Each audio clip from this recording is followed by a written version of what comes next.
All right, good evening, everyone. My name is Nathan Stalvey, Director of the Clark County Historical Association. Welcome to all those who are here, both in person and virtually. We appreciate you coming out tonight. Before I turn things over to our Suzanne McCown Education Coordinator, Alyssa Buselli, I want to also show appreciation for the Barns of Rose Hill for allowing us to be a venue here and being a venue for us to host some of our programs here. We do a lot of other programs with them throughout the year, and as well as with a number of other organizations. I encourage everybody to go to clarkhistory.org to learn a lot more about what we do from a program perspective, the Burrow Morgan Mill, and a reminder that coming up at the end of April is our Art at the Mill show. That opens up April 23rd and runs through May 8th. And without further ado, I'm going to turn it over to Alyssa Buselli.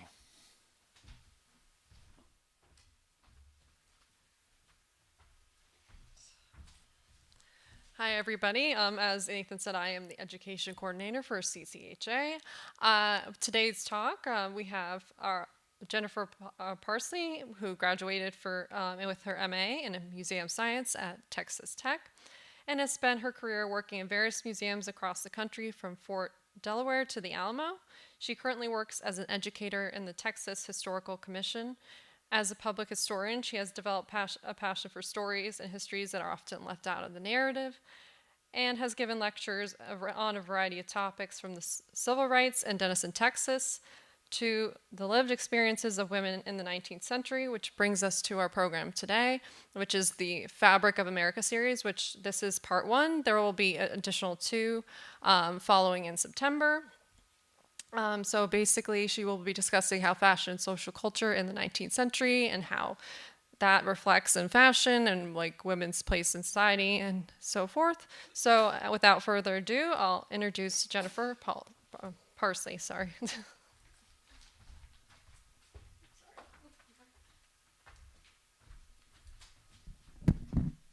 Thank y'all for that warm welcome. I am excited to be in Virginia. There's a lot of actual Virginian connections to Texas history. So I'm actually noticing a lot of names. So welcome. We are going to be discussing fashion and social culture in the 19th century. This is a huge topic. I almost got overwhelmed when I realized what I got into.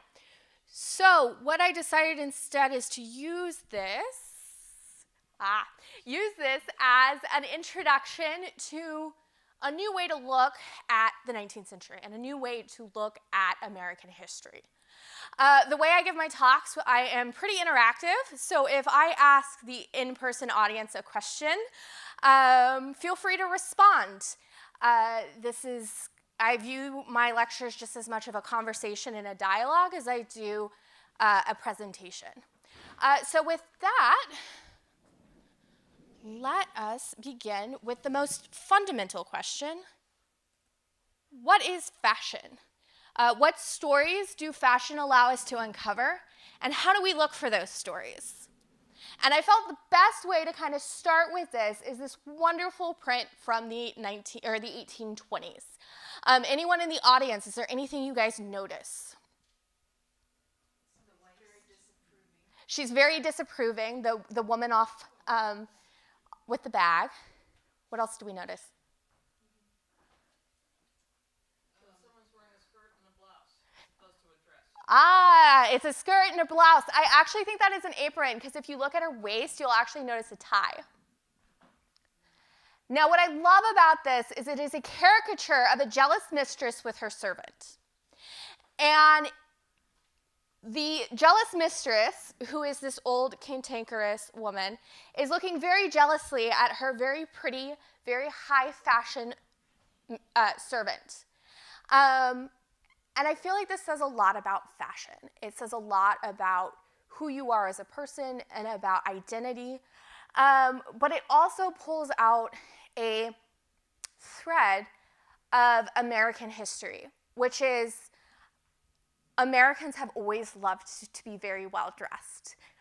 There was a French visitor in the 1830s. His name was Alexander de Tocqueville, and he was utterly scandalized because he would go into towns and he couldn't tell who was rich and who was poor. because servants were dressing just as nicely and just as elaborately as the most wealthy woman in town. And to de Tocqueville, who was from a very stratified French society, this was beyond the mark. This was utterly beyond the pale. And so fashion is just as much of an identity and a statement as to what is going on in the time period as it is fabric. So we begin the 19th century in 1800, building a new nation. Now, I know the United States starts in the American Revolution and all of that, but we're still building. In 1800, we're still trying to find an identity. We're still trying to figure out what we want to do with this new nation. And the first 20 years of the 19th century is this really exploratory time in the United States. Where are we going? Who do we want to be? So I have these 3 examples of dresses from this time period. What are some things you guys notice? What are some common styles, common forms that you notice? The empire waist, the very iconic empire waist. Anything else? The headpiece. Now, we will get to the 1830s, which is my favorite, but the headpieces they do get very elaborate, or they start getting very elaborate. Anything else? The absence of crinolines and heavy petticoats. Very good. Very flowing, very relaxed. So when I look at 1820 or 1810s to 1820s fashion, 3 things really stand out to me. The first is their slim cylindrical shape is very what's called neoclassical. And neoclassical defines the time period. But I also look at the fabric. And this fabric is a thin printed mold that is being imported from England. And contrary to the fact of us being isolated, we are very, very much connected with global trade, even with the War of 1812. And the third thing I really think about is that despite fabric's global influence, dressmaking really remains local. The fabric may be global, but the fashion is local. So we're going to take a little bit closer look at all 3 of these things. So neoclassical craze starts actually in Europe. And what is happening is the rise and the beginning of European colonialism. You see this with India and Britain, but you also see this with France and Napoleon. Napoleon invades places like Greece and Egypt, and they start to pull all of these sculptures from Greece, from Rome, from Egypt, into France and into England. And they fall in love with the fashion style. This is actually an Athenian, actually no one quite knows what it is, but it is a really beautiful picture of Athena and her long draping robes. If you notice, the women are trying to replicate this. But this neoclassical craze actually goes deeper than just the clothing. It's permeating almost every conversation that is being had in the United States. And one of those conversations is the role of women. And you see the rise of something called Republican motherhood. The idea that you are raising the future of America. You are the ones who are going to be developing new citizens for the polis, for the country. So I really like these thin lines and the reflection of not only the philosophy, the political debates, but also in the drape of the fabric. But where are they getting this fabric? So between 1800 and 1820, the United States is developing a new economy. And you see this in the huge debate between Thomas Jefferson and Alexander Hamilton. Alexander Hamilton wants this huge industrialized, globalized economy. Thomas Jefferson wants small, he wants this agrarian utopia. And America settles on a weird mixture of both. And textiles are in the center of it, because textiles are one of the most important trade goods coming in and out of the United States. It all starts with the cotton fields. By 1800, tobacco can no longer really be grown. We have exhausted the fields. But there are new technological marvels with cotton, including the cotton gin, that make cotton easier to grow, easier to process. Americans start to set up huge slave plantations in the Deep South. This is incredibly important because does anyone know where the cotton was coming from before this time period? Egypt. India. Egypt comes up later, and we will get to Egypt.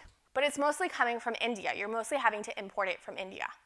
All of a sudden, the United States is growing vast amounts of cotton, and because they're using enslaved labor, labor is cheap, which means you can undercut the global economy. And the United States is starting to become the largest cotton producer in the world. And it is all being sent to the textile mills in England. These are being produced, turned into fabric, and being sent back to the United States to be creating clothing. And so we're creating this grand circular economy that is driving the United States. Textiles, the growth of cotton, it is one of the biggest economic drivers in the United States.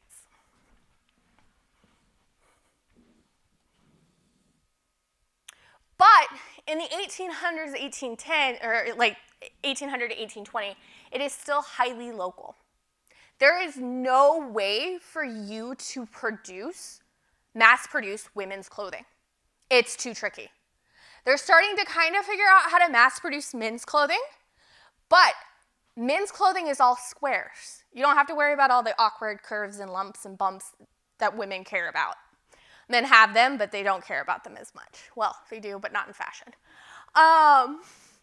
So mass producing women's clothing is still a lively local trade. It's one of the biggest economic opportunities that women have.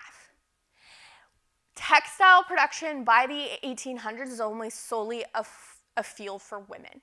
So you have everything from the seamstress who makes your clothes to the laundresses who wash it, all within mostly the local community. You have some of those very fancy women who can order dresses in from London, but those are very rare. So does anyone have questions about 1800 to 1820? Any comments? Anything you guys find interesting about the period? Actually, I have a question. What about the New England weaving mills? What about the New England weaving mills? That is a very great question. So they are starting. We, in the United States, just don't have the technological development at that time period to make it a huge success. In fact, this is one of the huge arguments that gets us into the War of 1812. Because these new factories are trying to set up in New England, and they're trying to start producing cloth. But Britain can pour in trade goods. So think about today where we complain about how China undercuts because they're just pouring in trade goods. The exact same thing was happening with Britain pouring in trade goods for the United States. So there are debates about protective tariffs. Should we put protective tariffs on imported textiles to help protect that nascent institution? And it's one of the debates that plunges us into the War of 1812. So we're not quite at the mills. That's actually the next period, the 1820s to the 1840s, but they're definitely trying because they know they don't want to spend all their money on British textiles. Okay, so the new nation is now, I like to refer to this as the toddler period. We've gotten our feet, we're starting to walk, but we're still growing. We still have a lot of questions. There's still a lot of debate about what's going to happen to the future of the United States. And this is the 1820s to the 1840s.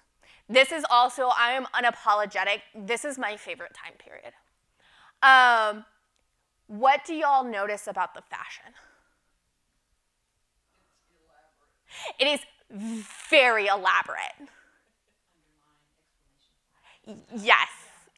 My joke with the 1830s is if it's not giving you slight motion sickness, you're not doing it right. Anything else you notice? How does she keep her balance with that big headdress? I love this headdress. I picked this out specifically because it's just so massively wild. Just don't go through any low doors. These are actually very, very light because they're wires. They're actually constructed on wires. So it is very, very, very light fabric, and wires are helping mold and hold it up, and a lot of starch. Wires and a lot of starch. But yeah, I have an ode to 1830s hair we'll get to. And what's with the romantic heroine, the flower girl over there? I don't know. I've kind of thought about this. Like, where is she going? What is she doing with the letter? I have like a spy novel in my head about her.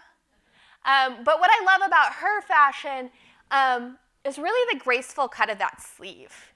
The 1830s, you see the rise of these huge, massive sleeves. And I like this one almost because it's the opposite of what the 1830s are supposed to be, like the sheer simplicity of it.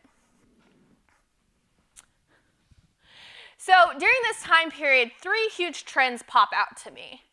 And those 3 trends are the exaggerated silhouettes that we've been looking at. They reflect a new romantic era and honestly a changing status of women. There's really a reevaluation of where women are in society.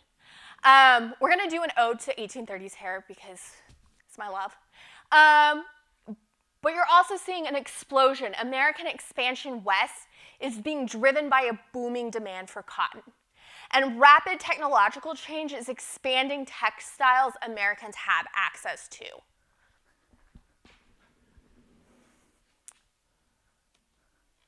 So I feel like this picture is the perfect encapsulation of the Romantic period. This has nothing to do with fashion, but it's the age. It's kind of gloomy, distant, pondering. It's a huge kickback from the classical era. So for all the neoclassical, we're all the Greeks and the Romans, and we're talking about federalism, and we're talking about the roles of how we're going to build this new nation. Romanticism and Romantic era kind of take a step back, and they start to idealize things, and they start to really try to create a mythic history that America actually does not have. So a lot of the mythic stories you hear from the United States about like the founding of the United States, they come from this Romantic period because they're trying to give the United States this grandiose background that the new nation just honestly doesn't have yet. But it also reflects into women. As the men step forward, and they step forward into this more historic age, women are almost requested to take a step back. They're starting to be seen as softer. This is when a lot of ideas about women's emotions and about how women are very emotional, sentimental creatures who should be protected. This is when that idea really kind of starts stepping forward. The Republican motherhood, the idea that this woman is her own active citizen, raising a new nation, is kind of stepping back to this sentimental mother who's protective, who is taking care of the home and the hearth. And you really see that reflected in, again, the exaggerated, extravagant fashion. I have worn 1830s gigot sleeves, and you can't work in them. You just sit around and look pretty. Which leads me to the hair.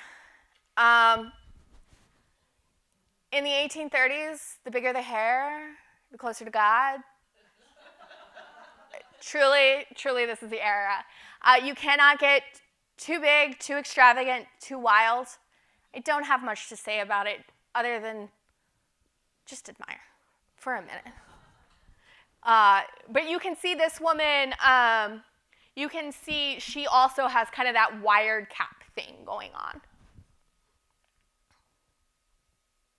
So on the East Coast, this is high fashion, but this is also an era of American expansion. We had purchased the Louisiana Purchase in 1807. We honestly didn't quite know what to do with it. The Louisiana Purchase was mostly an accident. We wanted New Orleans, and the King of France was like, hey, do you want all of it? And we were like, sure. But in 1807, there was really no clear idea of what we were going to do with that land. But we had been pushing west. And one of the big drivers pushing the United States west was the expansion of the cotton market. Cotton prices were booming. And with new short-stapled cotton, you could grow it almost anywhere. It was a cheap, fast crop. It didn't take much inventory for you to get started. You could make a lot of money doing it if you got in quick. So Americans are expanding westward. But Americans are not the only ones living in the United States. I really love this portrait here because this is actually a Cherokee couple. And it shows you how even non-Americans, non-Westerns were taking those European fashions and constructing their own identities with them. For the Cherokees, this was very important because they were one of the 5 civilized tribes. So they were one of the tribes living in this belt from Georgia to Louisiana in very, very rich, fertile cotton land, but also there's gold in Georgia. There's a lot of mineral resources all up and down, and settlers from the United States want that. The Cherokee are not going to take it lying down, and one of the ways that they work to keep their land is by creating a culture, or at least an outward culture, that looks open to Western ideals. A lot of women adopt the fashion. They set up a constitution, a written constitution. They set up a written language because they knew that these were signals that the American government were more likely to adhere to. That did not work. The Trail of Tears pushed out them all to Oklahoma, and the Cotton Empire continued to expand. Because by this point in time, England would take as much cotton as the United States could throw at it. Cotton was booming. Because changes in textile manufacturing were opening up whole new worlds. By this point in time, India was completely cut out of the cotton market. It's completely cut out of the fabric market, which is amazing because even 100 years before, India was the only country really producing cotton textiles. By 1830, it's Britain. And Britain is mass producing using marvels like a roller print. And what a roller print does is, prior to the invention of the roller print, if you wanted pattern on your clothes, you had to hand stamp each block carefully to create a whole yardage. This makes yardage very, very, very expensive. Well, now it's on, imagine a rolling pin. And you're able to create the most wild, intense patterns for cheap. And this is one of the reasons why the 1830s get so eye-poppingly gaudy, is because all of a sudden you have access to all these patterns and prints you never had before. So the 1820s to the 1840s is really a time period of growth, of trying to take what we've established and to push it and to grow it and to find new ways of doing things. So does anyone have any questions about the 1820s to the 1840s? Is this when aniline dyes also became available? Those are in the 40s and 50s, and we'll actually get to that. But we're trying. We're trying so hard. Unfortunately, at this point in time, we're still stuck with things like indigo. That's why madder. That's why as much as the designs are eye-popping, they're mostly greens, reds, blues. You're not seeing a really wild, extravagant variation in color.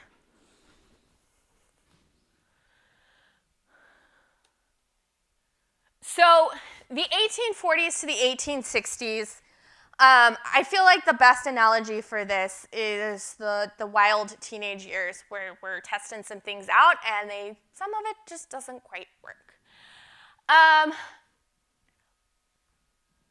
What do you guys notice for these women? What are some of the fashion trends that pop up to you? Plain, dark.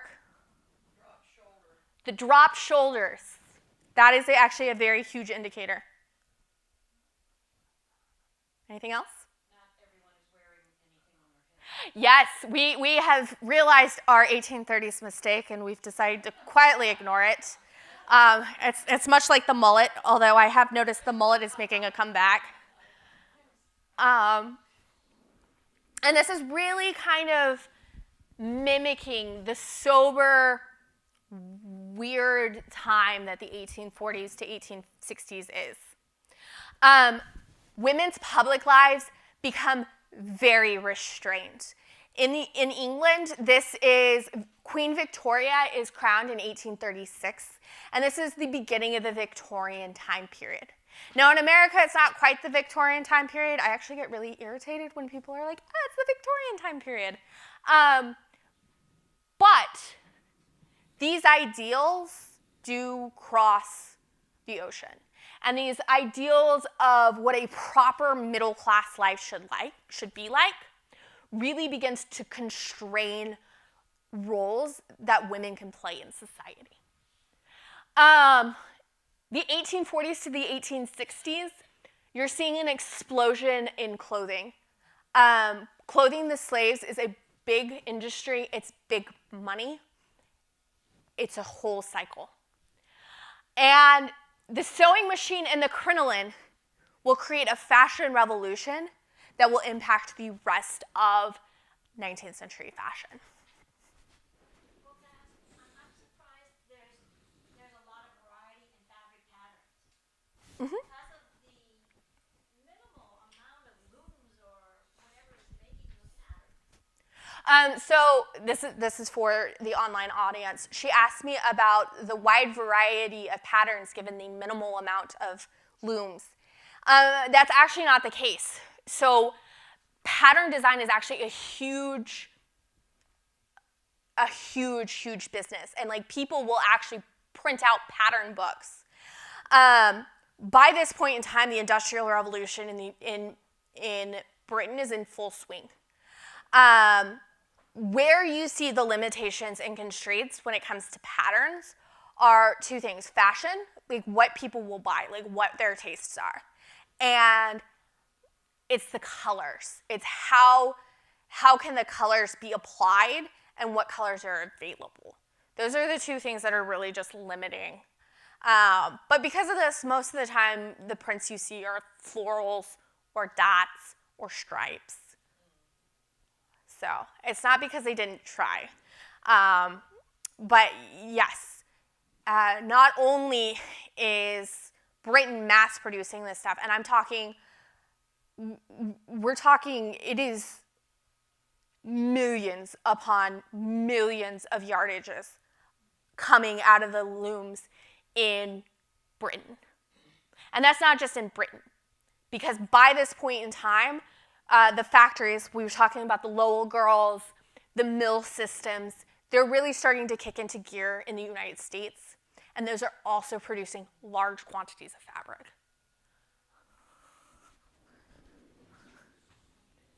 Okay, so before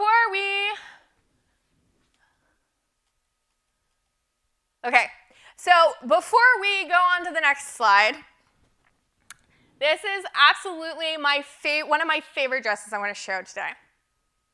And I want you guys to guess why. What is special about this dress? What sets this dress apart from any other dress that I am showing you? You're not allowed to answer. Yes. So have you seen this one? No, I have not, but I Oh, very good vision. ah. Normally it takes quite. I shouldn't do so well citing my sources. All right. So Question though, is that a woven pattern or is it a print? that is a print pattern, and we'll get into it. But yes, this is one of the few documented dresses we can to someone who was enslaved, and we'll talk more about this dress. But I didn't want to pop it up on this slide. I didn't want spoilers. But you are too good at reading my subtype. So before we get into that dress, we're going to talk about the cult of domesticity. The cult of domesticity is the culmination of this romantic period, of this idea that women are these fragile, emotional creatures. And so by the 1840s, the idea that a woman's role is in her house was very firmly set. She had no real role in public life. Now, of course, this was the ideal. This was the theory. Now, in practice, did it work like this? Mostly not. But to Americans, the cult of domesticity was the ideal middle class standard. Your role as a woman would be to get married, to run your household, to run your church organizations. You were to have really no public persona. You were to leave that to your husband because your job was to create a hearth and a home while having zero political opinions whatsoever. Now, that didn't happen, but that was the theory.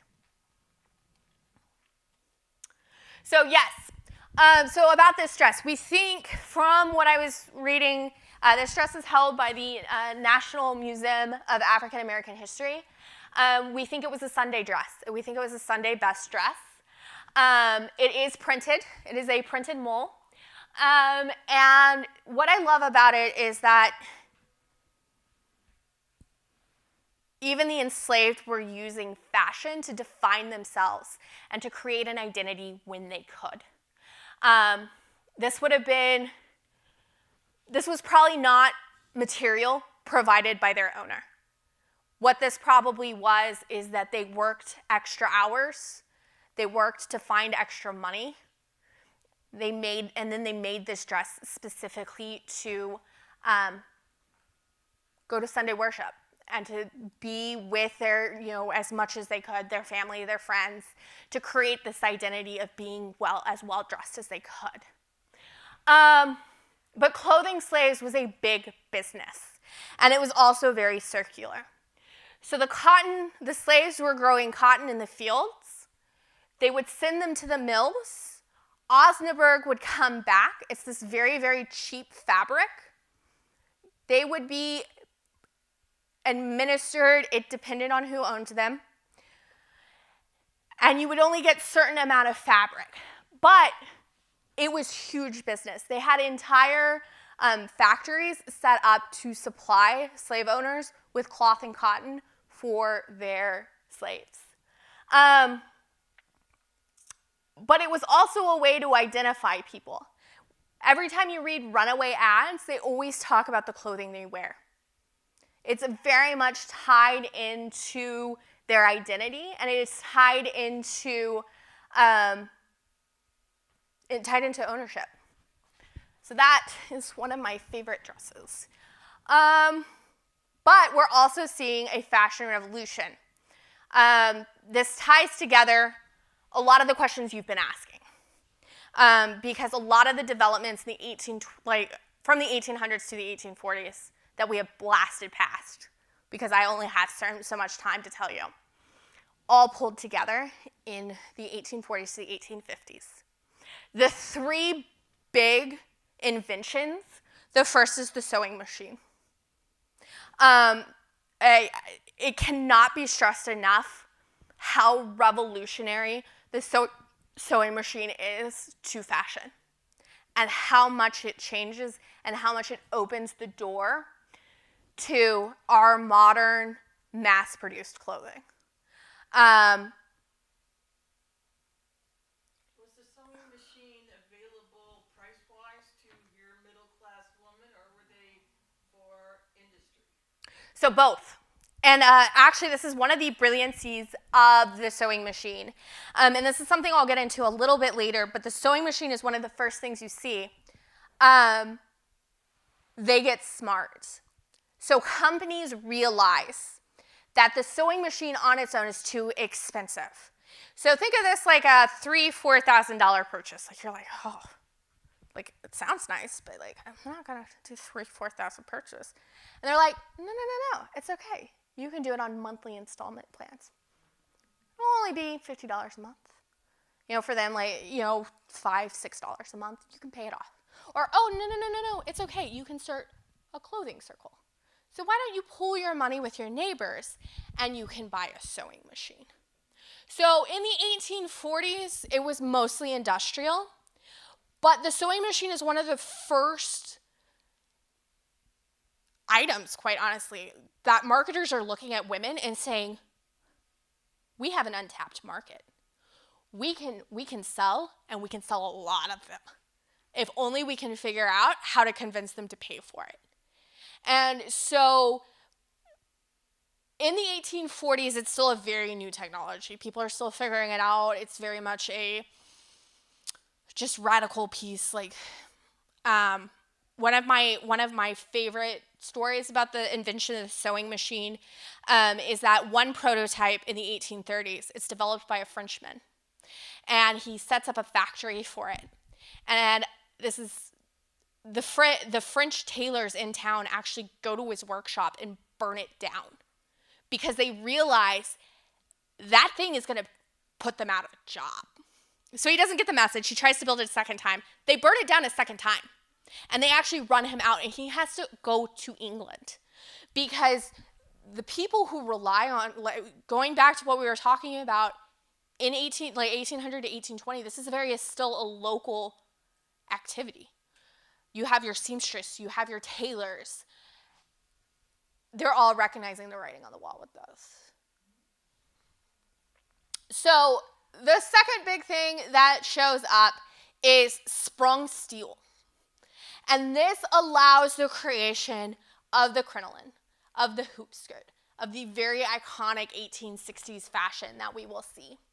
Prior to this, you were getting to a max point. Women wanted these huge wide skirts to show off this brilliant new fabric that they had access to, the wealth that was pouring into the United States during this time.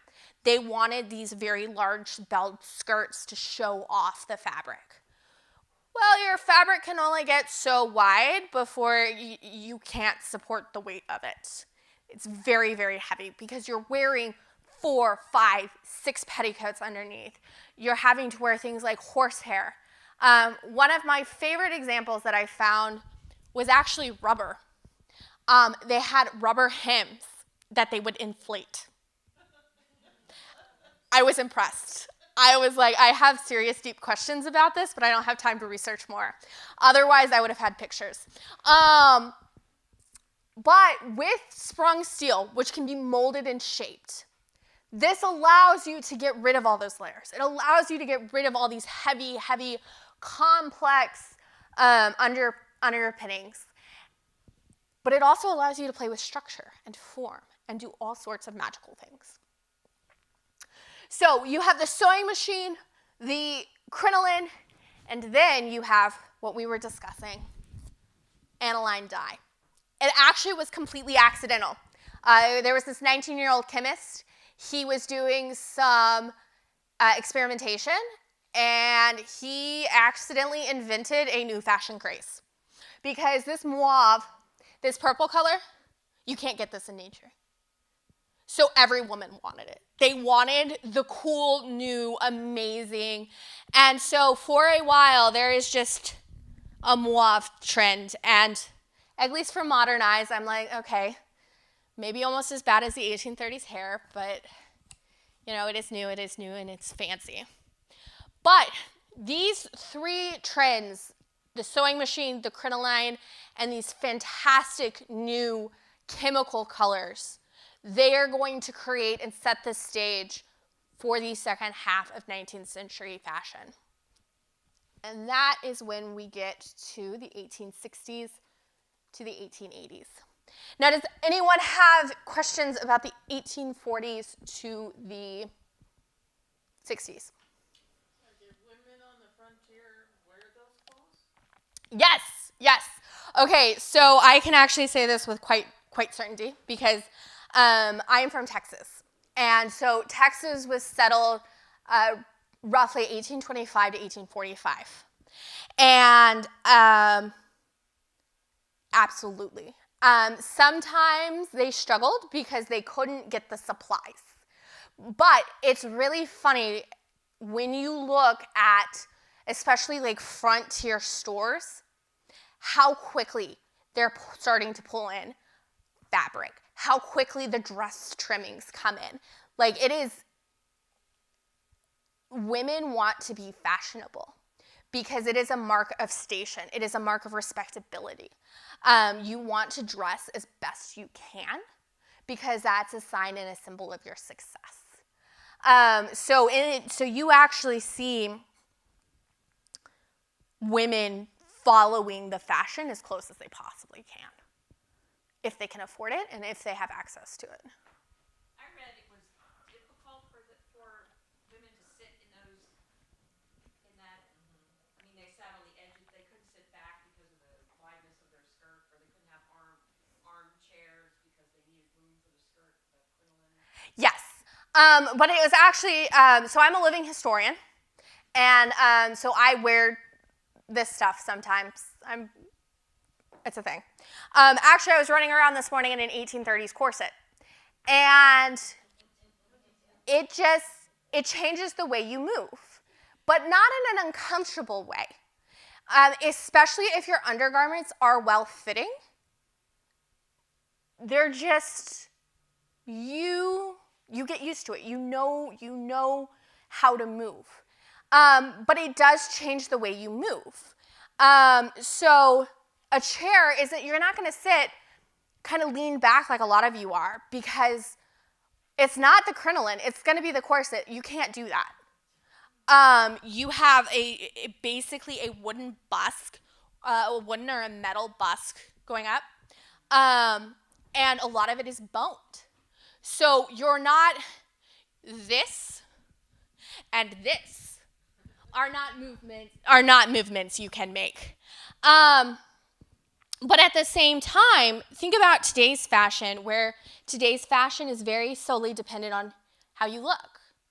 And you want to be waist thin. Well, there's no way to achieve a waist thin look. It's just impossible. But during this time period, if you got the right corset, you were looking fashionable and you were looking fly, and you didn't have to lose any weight to do it. The crinolines did cause problems with seats and stuff. There are some beautiful caricatures. I thought about finding them. I thought about putting some in that were making fun of it. But the thing is if women didn't like it, they wouldn't be wearing it. If they weren't fascinated by it, if they didn't feel pretty, this wouldn't be a thing. So some of it was a bit ridiculous, but that's what they chose. That was kind of the fashion choices that they made. But yeah, you definitely have to sit in a whole different way when you're rigged out with your corset and your crinoline. You're not going to sit in a chair the same way. Also, shoes first. Always put on your shoes before anything else. I don't know if you're ever going to use that advice, but shoes first. So with that deep philosophical advice, we're going to move into the 1860s.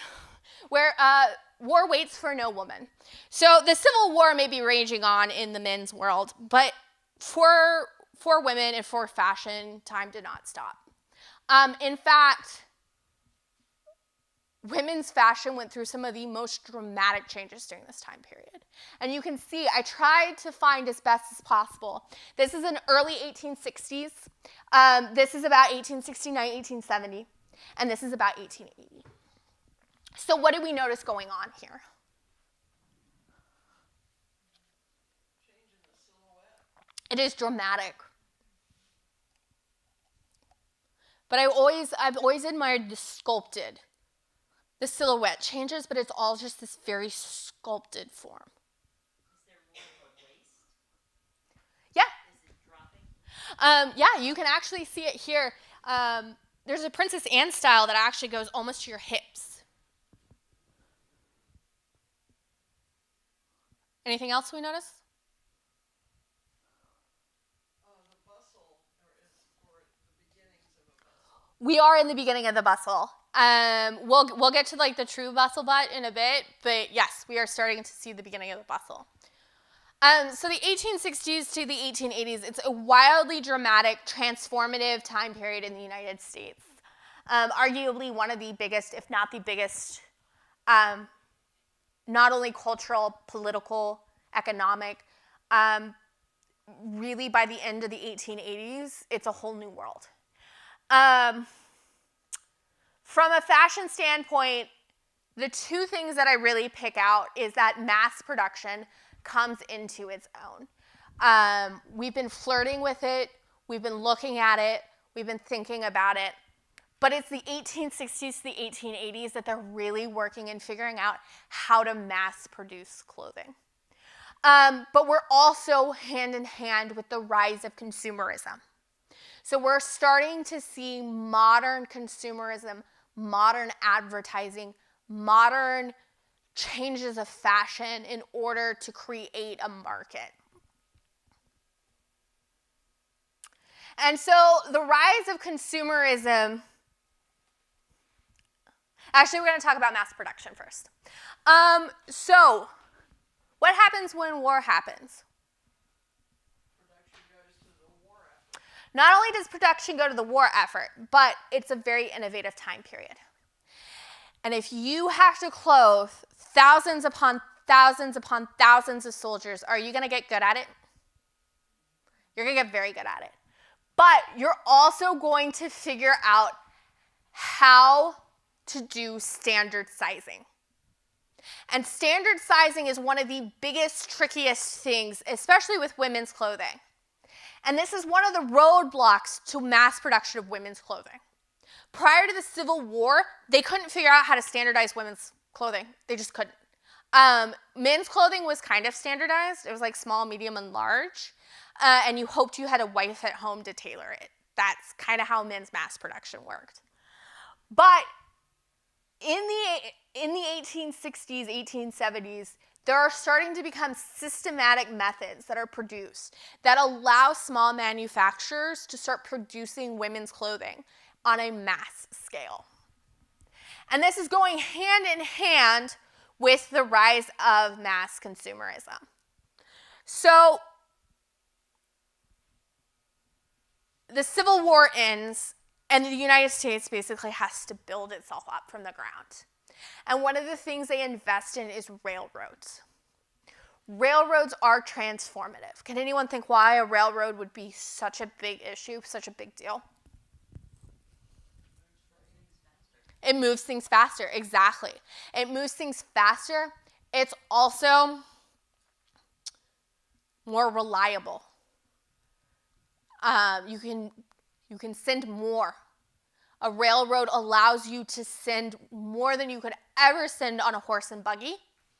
And shipping, you could send a lot on ships, but ships are limited.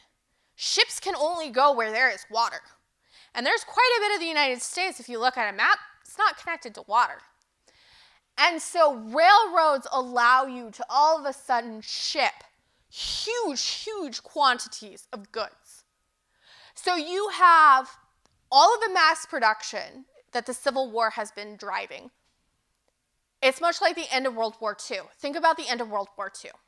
You had all of these factories, all these economic drivers, all of this pent up cash. And the government and the factories are trying to figure out how to keep the money flowing. That's the exact same thing that happens after the Civil War. And so for the first time ever, you really see trade goods just being sent out, fashion changing on almost, seasonal basis. And it hits all levels. This is the companion dress. This is a dress sewn by Ruby Bryant. And this is her freedman dress. So this is As soon as she's emancipated, she creates this dress. And if you look at it, it is as close to the height of fashion as she can manage. But it's because you can go in and you can look at Harper's Bazaar and you can order anything from Chicago, you can order anything from New York. And this is really changing and driving and pushing a lot of these changes.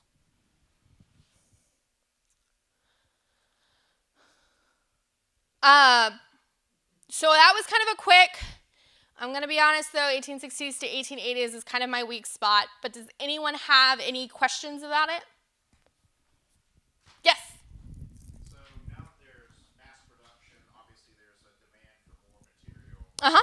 How does the impact of the Civil War, when suddenly there's not the labor force that they once had, that was not really as much of a cost issue, how does that impact the mass production of the fashion industry post-Civil War? Okay, so you're asking how does, since the slaves are free?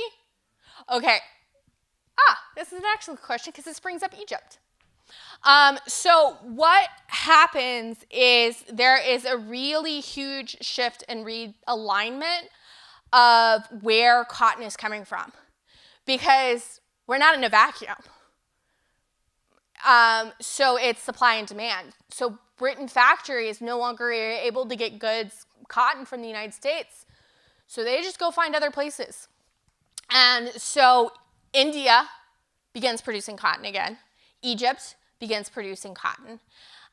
This is actually the modernization of Egypt happens in 1860s, 1870s because raw cotton is being produced or is starting to be exported to Britain. They're starting to get all of this money and it's pushing modernization. So globally, it doesn't really change anything. Now, what you do see, and I was having an interesting discussion with Melanie today, there are several economic crashes that happen in the 1860s and 1870s, not only in the United States, but globally for several reasons. There's a huge panic in 1873. So what you do see is that while there's mass production of fabric, women don't have the money to buy it.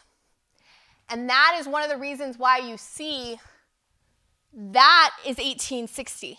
We're flush with cash, everyone has money, we can afford to show it off.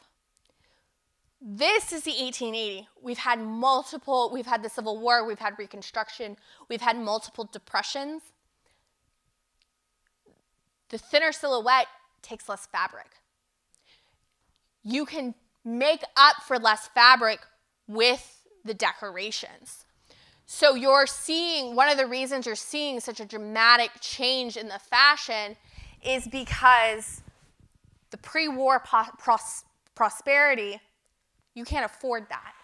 So you start to narrow your skirts, or the narrow skirts become more fashionable because you can't afford it. And it kind of helps drive that change.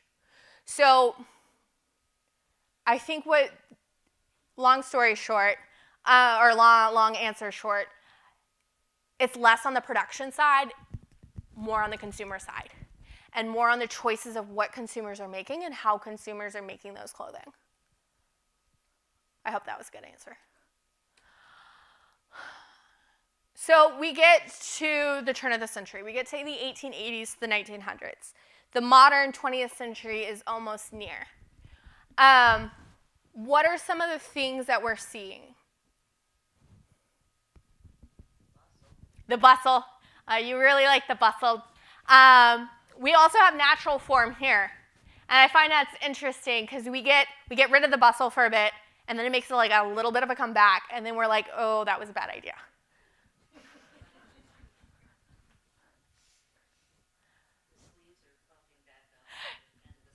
Yes, you get the return of the Lego mutton sleeves. I don't know if anyone has read Anne of Green Gables, but when she's crying out for her gigot sleeves, her large sleeves, that's what, yes, her puff sleeves. Hats too. I will say 1890s is a good time for hats. So 1880s to the 1900s, we've gone through the crucible of the Civil War, and we're really facing an entirely new world. And that new world is coming out in a few different things with fashion. You see the new woman. You see a whole new kind of reassessment, reevaluation of what women's roles in society are. But this is really being driven by the working woman. And when it comes to fashion, the rise of ready-wear that we were talking about and the power of women's shopping hits its stride. And this is what's going to push us into 20th century fashion. And this is really what's going to hallmark what we wear today.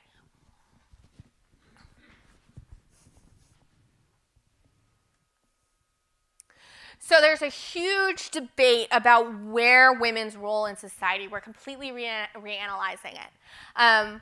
I like the World War II because it's nice, relatable, and I work at a World War II site. World War II, you see women going to war. You see women pushed to the challenges and completely reevaluating their place. The same thing happens after the Civil War and Reconstruction. You get things like the suffragettes, women pushing women's rights to vote. What are women's roles in society? We had the whole cult of domesticity for almost 50 years, and women are starting to push back. Women are saying, we want to have more of a role, especially when you think about the 13th Amendment and pushing those civil rights. Women are like, women are asking, why are we not included as well? You're seeing the rise of immigration. On the East Coast, you're seeing a lot of, especially Eastern European, pouring into Ellis Island. These are fueling the sweatshops of New York. On the West Coast, you're seeing actually pretty large Asian immigration into the United States until it was shut down and created illegal. But you're also creating new technologies, and you're creating new outlets, especially for women of leisure. So things like the bicycle and the automobile, they're starting to come into play. And so the 1890s is really the first time you're starting to see sportswear and the specific, very specific casual athleisure wear for women. As especially women who are wealthier. This is the Gilded Age, so we're talking the huge oil tycoons, we're talking the robber barons, as they're playing with fashion. And also starting a little bit of a scandal with their bloomers. But with the rise of all this new technology, all this rapid change, you're also seeing the working woman. So starting in the 1860s, 1870s, women are starting to push into the labor force. Now, they had always been in the labor force, but there hadn't been many roles for them. They had been very constricted and refined. Starting in the 1880s, 1890s, you were seeing whole new industries develop, and these were creating places for women. Things like telephone operators, clerks, women who could type. Ida B. Wells was a reporter. So reporters, women could always write. Professional writing was one of the few professions open, especially to upper class women, but you're starting to see like actual reporters. And this is changing fashion, because if you're working at a telephone operation, are you going to be able to have really wide skirts? No. But are you going to still want to look pretty? Yes. So how do you create fashions that allow the working woman who now has disposable income, who now has money to burn in her pocket, how do you create fashion that she will buy?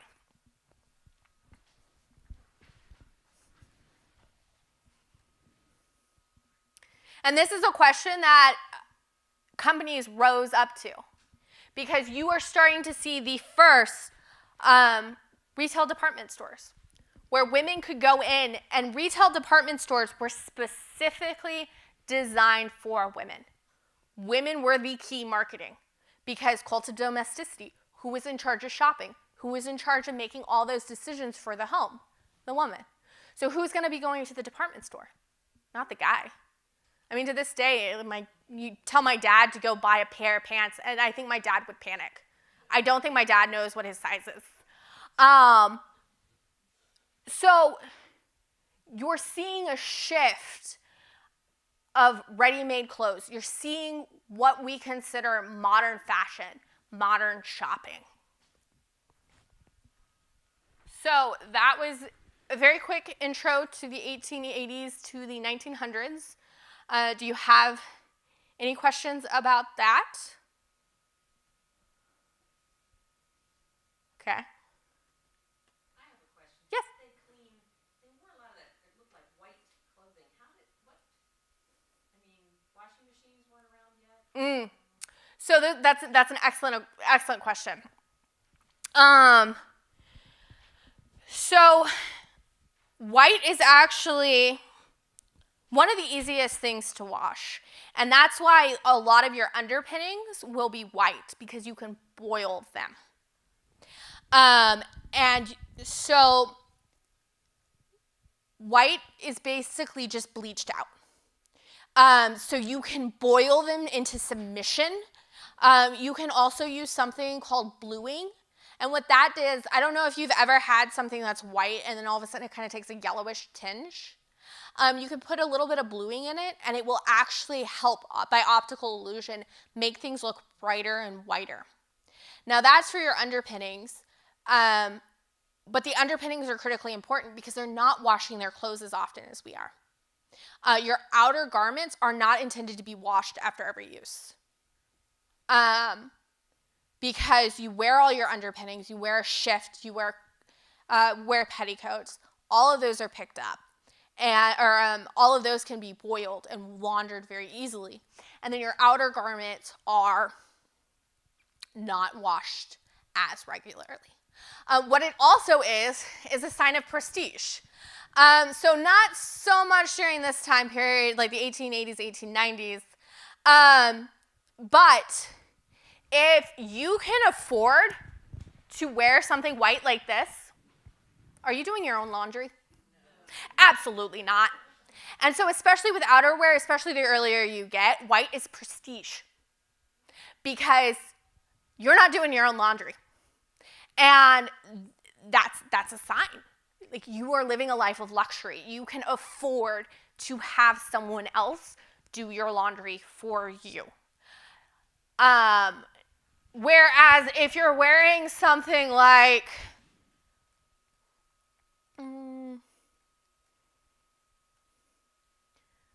this, do you think that's very difficult to launder? No. But so that laundry is its own whole separate, this sounds really weird, but I'm a women's historian. I could wax rhapsodically about laundry for days. But at the end of the day, especially white clothing and laundry, it's a symbol of status and class, and how well can you have something maintained, or how well can you get someone else to maintain it? I have a question about that purple costume with the white piping. Yes. Did that, it has not really a train, but it's longer in the back. The Have a panel that was removable so that when it got dirty, that panel could be taken off? that one? Yeah. Okay, a lot of times what happens is that underneath it's lined in a heavier, like often like a cotton or something, and that's what can be changed out. Okay. So when you're dragging it across the floor. Right. There'll be like a dust cover underneath. Am I correct, Melanie? Yeah, it's actually called a dust ruffle. Okay, yeah. A dust ruffle. And when you get the later trains, they really, really drag on, it's a whole separate piece. It's just like a U-shaped garment with literal ruffles on the bottom and the top to give you some, and you just launder that. I have a question about the pictures. Where did you source a lot of these dresses from? All over. When I asked Melanie, because I am from Texas, I asked Melanie if she wanted a more Virginia focus. She told me it could be a more national. So I got them from all over. I tried to make sure that they were American examples, though. I tried to make sure that they were examples that could be dated or. So some of the big ones, the Met has an amazing costume. There is oddly enough, it's in Kyoto. There's a really great. There's also a museum in California, the FIT, I think it's called, for the earlier, the 1800 to the 1820.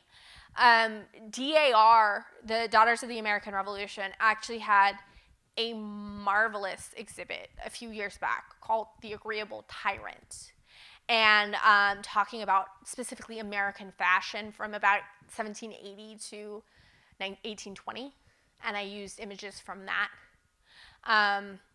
So because I just had like full geographic range. Normally I am like condensed to one geographic range. I could just go mad and pick whatever pretty dresses I wanted. Enslaved dress that you showed. Yes. What would be comparable?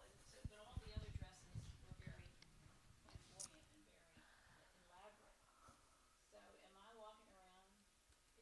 So I'm a middle class lady. My husband's a farmer, and where am I walking around in my house? So I did try to include working class images for each of these.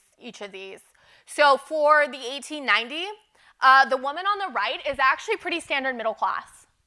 That may be her Sunday best, but that's very middle class. She's not wearing that during the week. She might go to church in that. So what am I going to wear? What am I wearing during the week? Well, it depends on what she does for a living. So like if she's living, but here, this one is a great one for this is just a street scene. So this is 1890s Marshall. The woman who took this photo is a German photographer, and she was just walking around and snapping these shots. So these are women who are we're talking small town East Texas, and this is what they're wearing. They're just walking around wearing it. Were they walking around wearing that in their house? Yeah. That's like when I go outside of my house, it Oh, looks different than when I wear inside my house. okay, I'll say, okay. So that is an excellent question. Especially in the early time periods. Hold on, let me get back.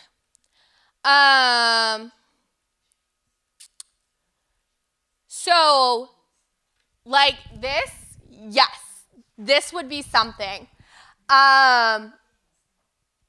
This I specifically picked out as a working class. This is in your home. So at-home leisure clothing, especially by the 1860s, becomes its own style. So you have things like this dress called the Mother Hubbard dress. And it frankly held some like scandalous overtones because it was like you wore it because it's like the modern equivalent of yoga pants and a sweatshirt. It's called a Mother Hubbard dress, and it has like a yoke here, and then it's just like a straight panel.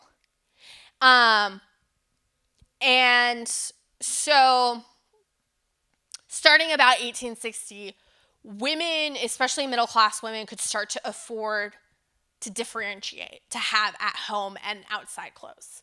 Prior to 1860, middle class and working class women, they didn't. So you may have a Sunday best, but your Sunday best and your regular clothes are going to look very identical. The only thing that may be different from your Sunday best is that it may be in like a nice silk or wool as opposed to a washable cotton. Yeah.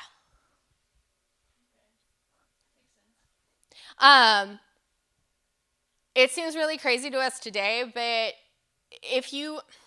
there are certain adjustments that you have to make. Like Melanie and I are currently making an 1830s work dress for myself.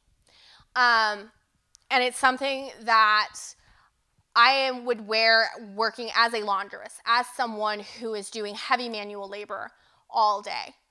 And I can't wear something like, like this over here. This is impractical. I can't work in this. it's too long, the sleeves are too bulky, it's going to get stained the moment I use it. But if it's something like this, where it's darker, it's probably wool, so it'll wear better.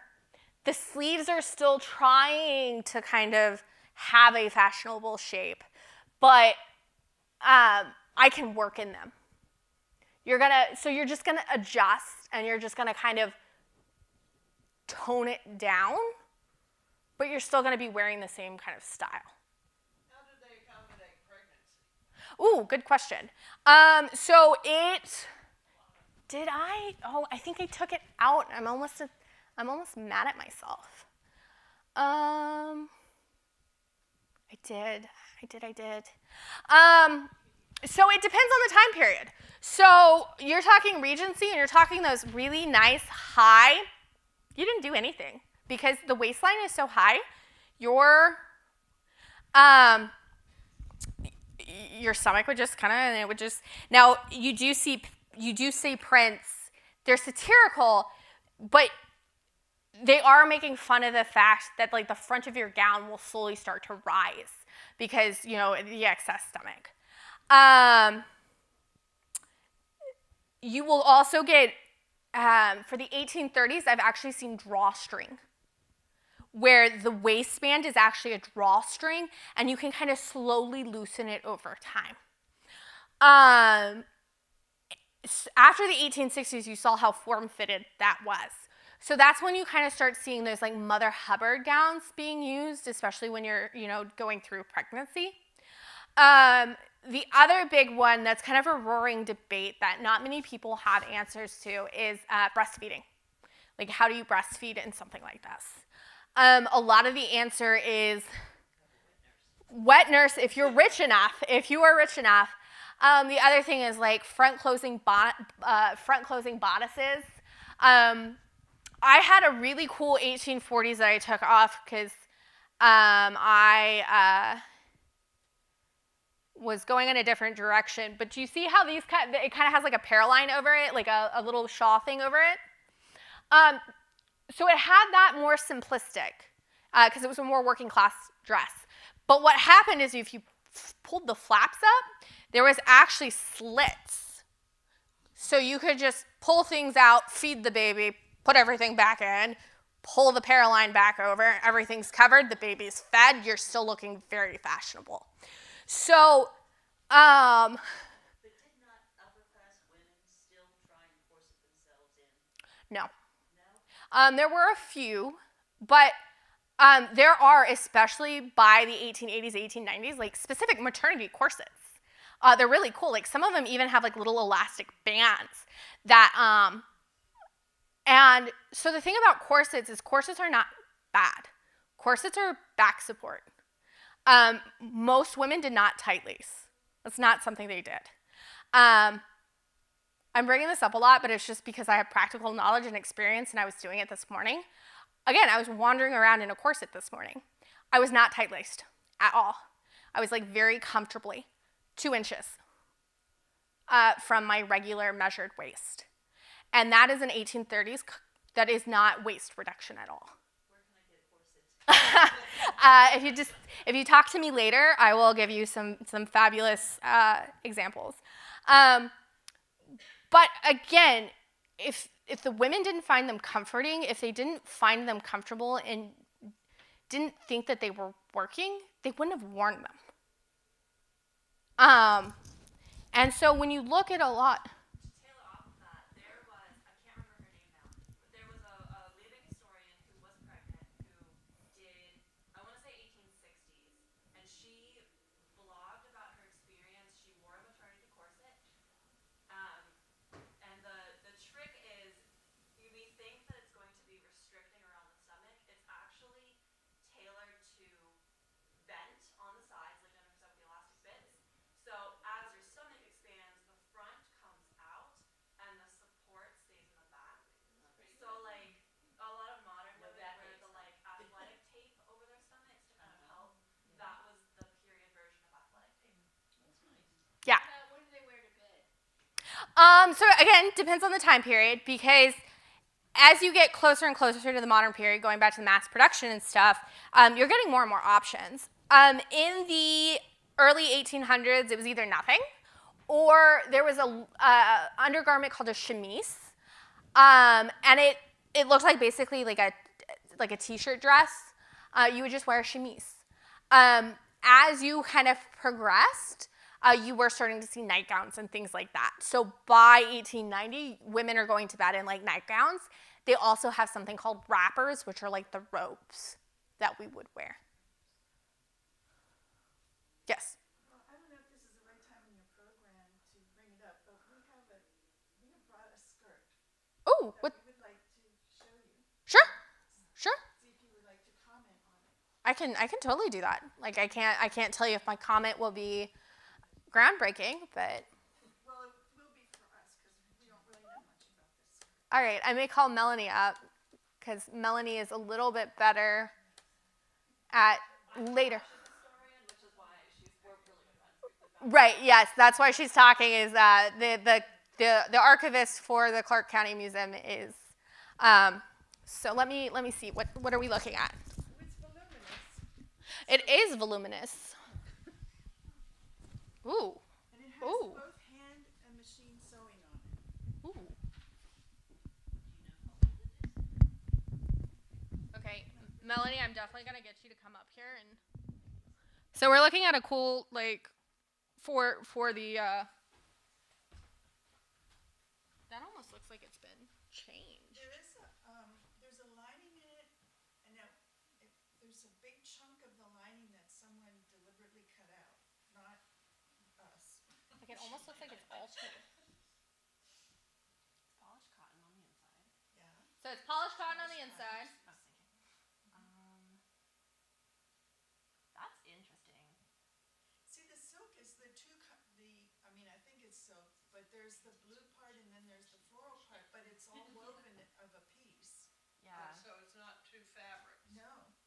I have no idea what I'm looking at. I'm gonna hand it over to Melanie and see if she can come up with some cool. Let's see. What's the shape look like? And a really tiny waist. So a lot of the clothing that you see, it's what's called survivor bias. Hold on, for my audience at home. For a lot of the skirts you see, it's called survivor bias. And I think this is where a lot of these rumors get started, especially about corsets, because they're all like 22, like waspy, like waists. The thing is that a lot of the clothes that get saved tend to be sentimental. So they tend to be wedding dresses. They tend to be dresses made during important parts of your life. The other thing is sheer practicality. If you are a larger woman and you die or you don't like the dress anymore, that is a lot of extra fabric that can be reused, cut down, changed into a different dress. If you only have a 22-inch waist, that's not going to give you much fabric. So it's going to really, you can save it because there's no point in cutting it up. There's no point in changing it into anything else because there's no fabric to change it. So you do end up with survivor biases of what types and styles of clothing get saved because of this. And it really does impact how we view fashion and how we see things. And it kind of goes back to what you were saying. I was showing you all high fashion. I made that choice deliberately, though, because I was just giving a basic overview. But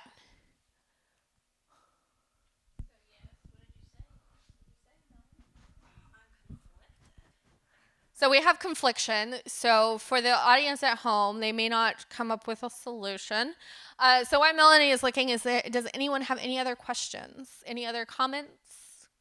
I have a question about you said clothing slaves was such big business. Mm-hmm. What sort of fabric did they use? Was it a canvas type fabric? So typically, especially if you're looking at field slaves, the most common type of fabric provided is something called Osnaburg, and you can still find it today. It is this just very cheap, thick, coarsely woven cloth.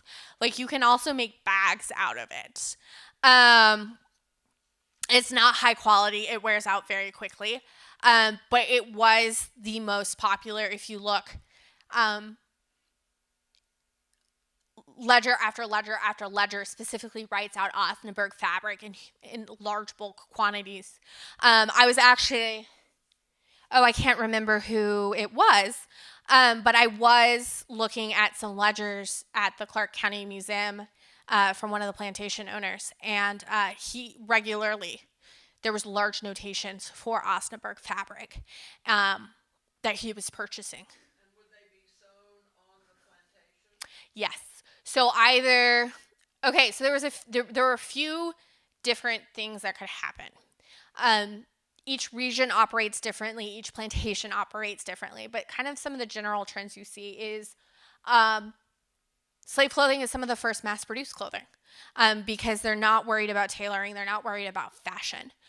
So you can find, especially by the 1830s, these just cheap mass-produced, like almost like just t-shirts, and they would give it to everyone. It didn't really matter if you were male or female. You could also just give them fabric and they themselves would sew it, or the women would sew the clothes. Sometimes you would also see, especially like the very, very large setups, you would actually have like groups of women, and that would be their job, is to sew the clothes, and they would sew everything from, the provided field hands rations to the lady of the house's clothes. And that's why you see things like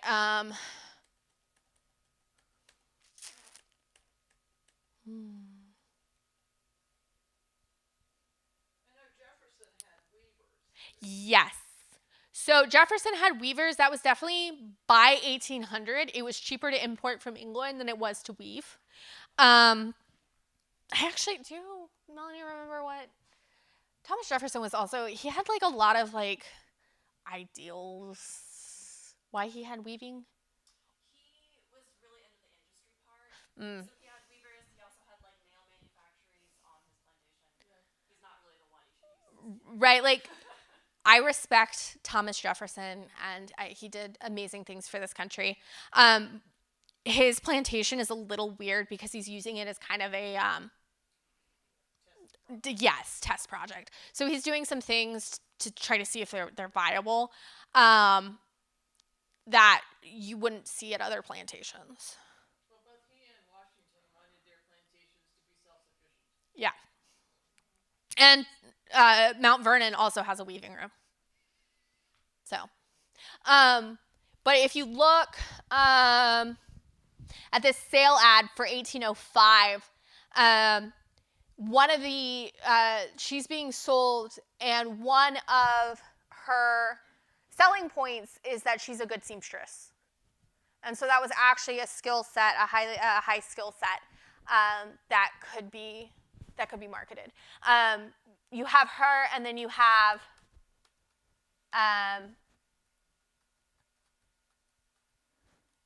Elizabeth Keckley over here.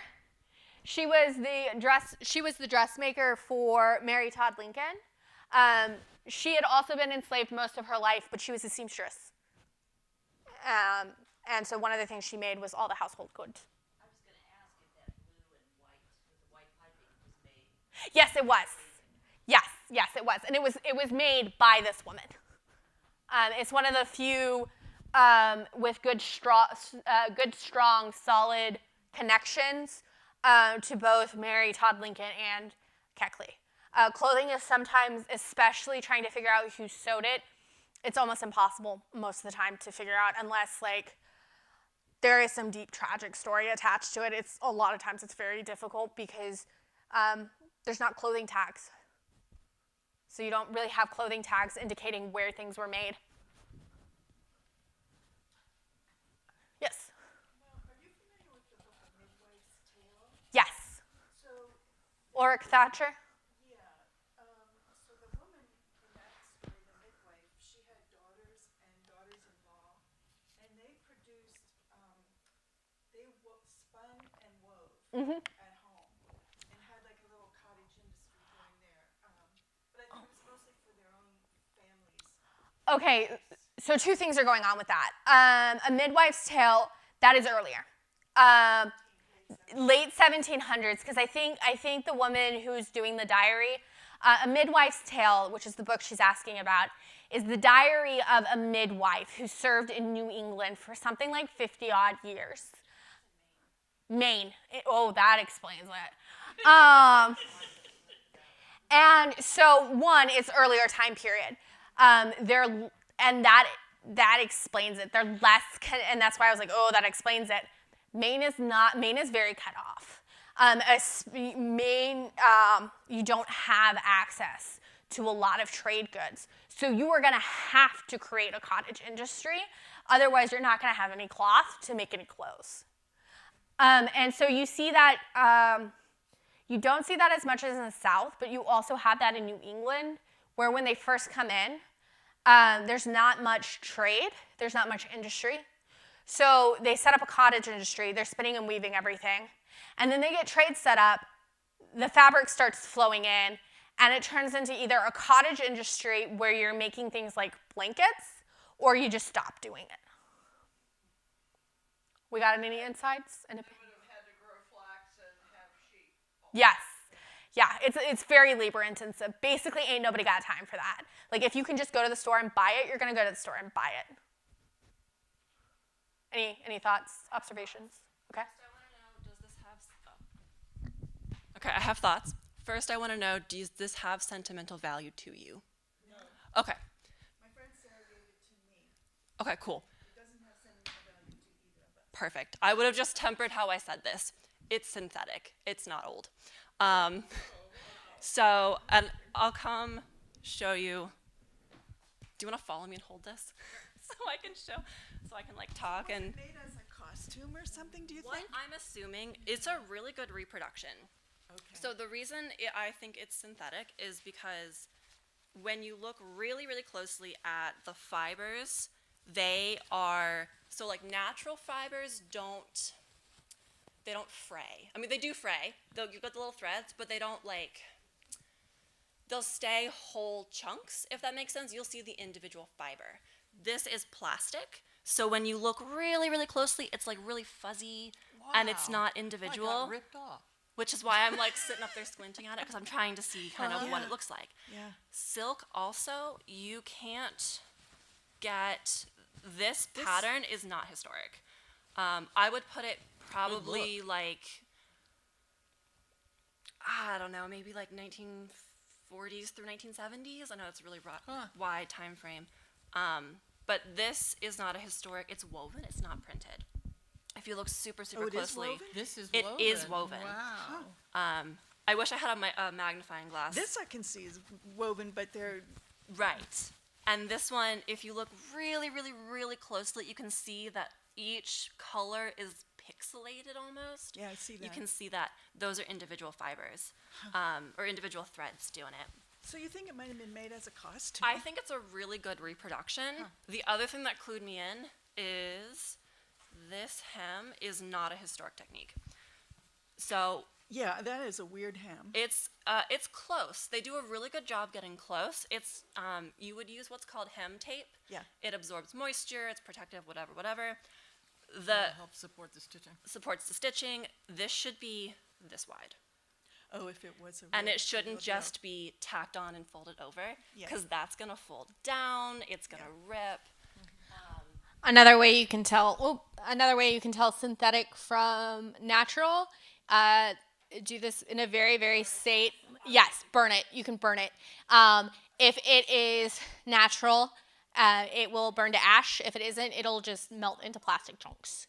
But I recommend that only if you're not sentimentally attached to it, and you can take like a small sample.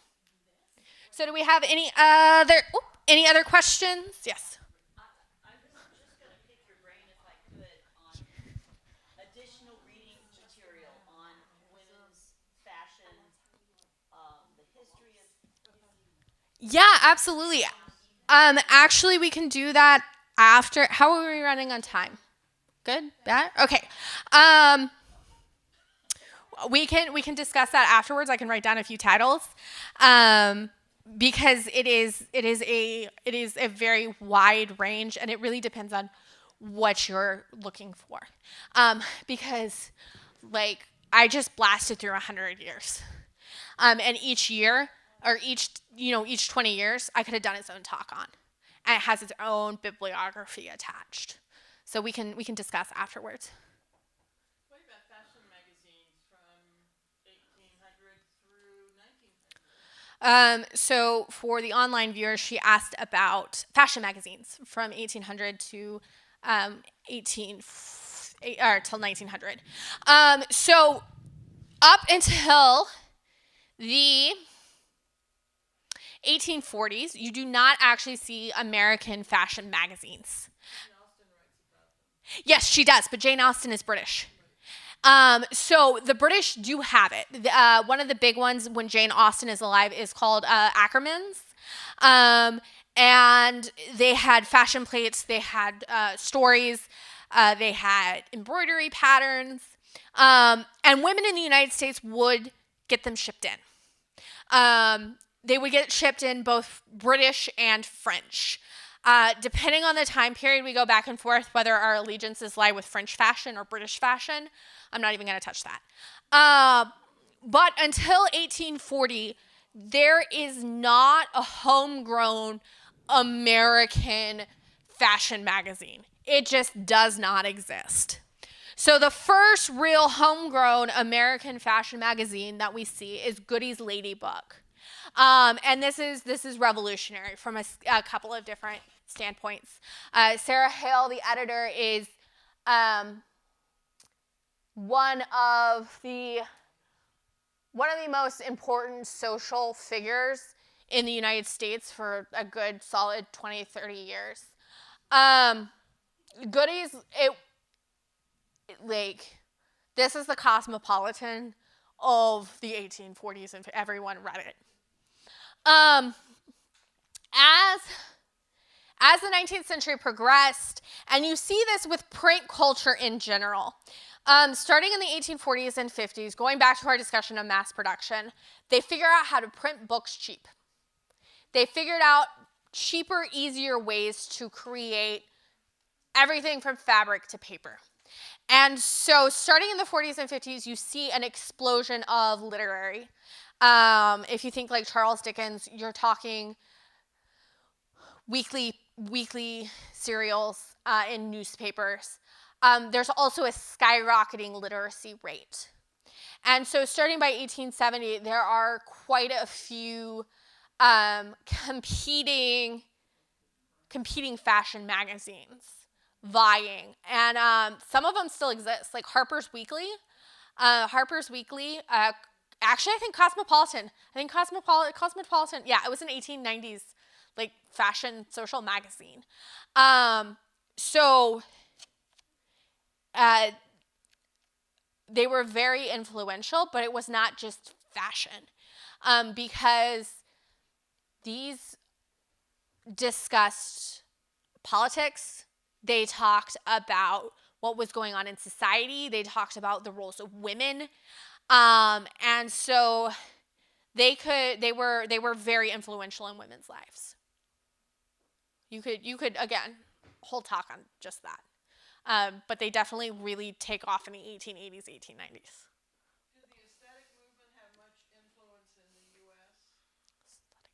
That's the 1840s, correct? No, the 70s, 80s, William Morris, Ah, rational dress. yeah. I don't really know that off the top of my head. Do you? I don't think the answer is yes. I don't think it really impacted, because by that period we're going through that's end of Reconstruction. Right. Lots of stuff's going on here. Right. I do know in the 1840s you do have the bloomer and the rational dress movement going on. Honestly, I don't know the answer, and that's what I'm gonna say. That photo with Elizabeth Cady Stanton and what's her name? Susan B. Anthony. That's a late photo, right? Yes. They're elderly. Yes. But when their declaration came out, Mhm. did that have any impact except on the rational dress movement? So really, the women's suffragette movement really does not take off until after the Civil War, and there's a few reasons for that. One of the big things is that suffragettes, the women's rights movement has a really deep tangled history in both the abolitionist movement, but also religious trends in the United States. And so you really don't see it take off until the 1880s, 1890s. And even then, there's a lot of people who are like, they'll get ideas, they'll start thinking this is just not a good idea. Right, very, very much so. And so it's a really sticky, tangled topic that I'm not quite sure how to give you a good answer for. Yes, absolutely, absolutely. And I know because these women tended to be more radical, they tended to be the more free thinkers. They did tend to follow, I'm going to call it the bohemian fashion, the hippie fashion. What I presented to you is the standard mainstream.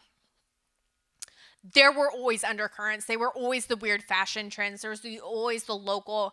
And so going back to like that bloomer trend in the 1840s, some of the major proponents were suffragettes, or they were kind of they were moving around in the abolitionist circles. They were moving around in like the social movements. So, it's kind of chicken and the egg conversation as well. Like, are they radically dressing because of their politics, or, is it just like who they are and this is just something that appeals to them? And then there's the hair in the 1830s. Oh, I love that hair. Did they support that with under?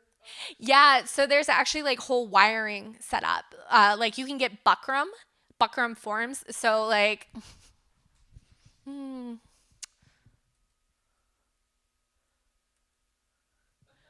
So, like the woman on the left, this woman, she's probably wearing either wigs, or she's probably wearing hair extensions, or she's wearing some sort of like bun support thing to get the bun as high as that is.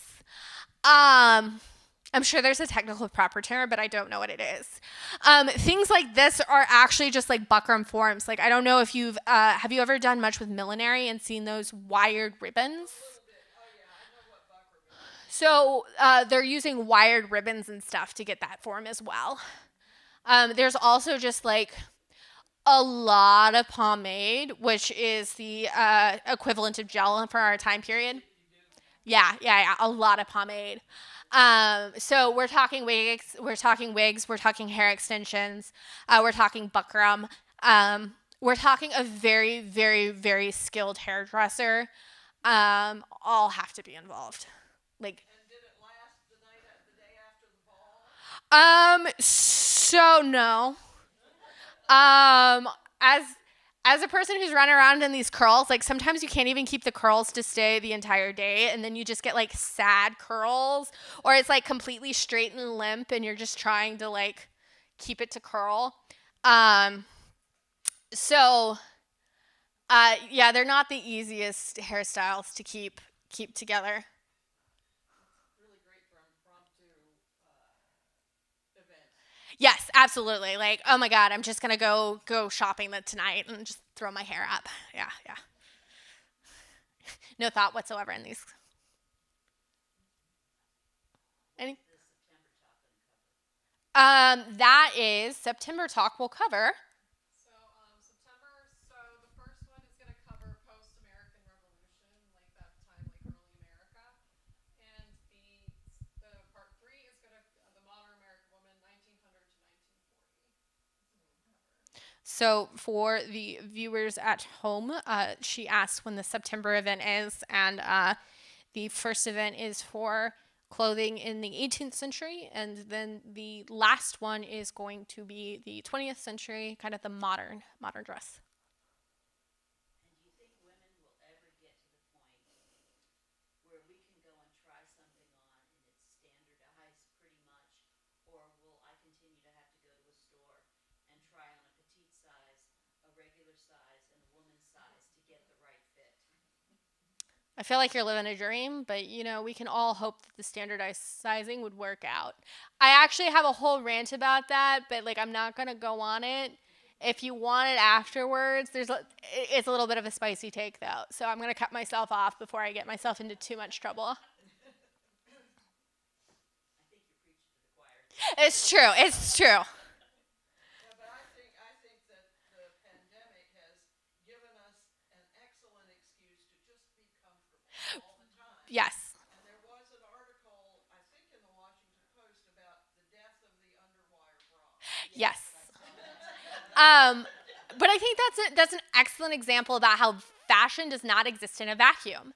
Fashion responds to what's going on around it. And if you're not leaving the house for 6 months, I'm not. All right, Denver and Nathan are the only ones, so I can say this. You're not going to wander around in a bra if you're 6 months and you're not leaving the house. And then once you do have to leave the house, you're going to be very sad. And so you're going to find alternatives. And you're going to figure out what your alternatives are. Right, exactly. So I apologize if I traumatized any males, but this is a reality we all live with. All right. All right, it looks like you guys have been an excellent audience. Thank you guys for coming out. If any of our online viewers have any questions or would have liked to comment on anything that was discussed tonight, feel free to email. Is there a good email? Do you have a good email? Send it to either me, archives, or educator. Okay, send your questions to archives or educator, and they'll kick me the question, and I'll get them answered. So thank you, everyone, for coming out tonight. I hope you had a good time, and thank you for listening.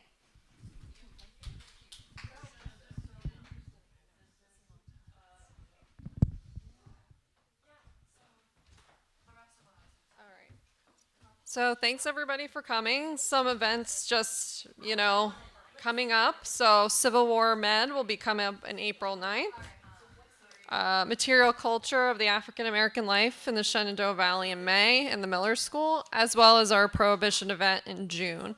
And also at CCHA, if you haven't seen on Facebook, we have a new exhibit. It's called It's Your War II. It's a companion exhibit to our program. So local women who served in World War II, if you want to see. We have uniforms. We even have a grenade pin that somebody gave one of our individuals. So we have all different items. So we're open from Tuesday to Saturday, 10 to 4 to view. And thank you for coming.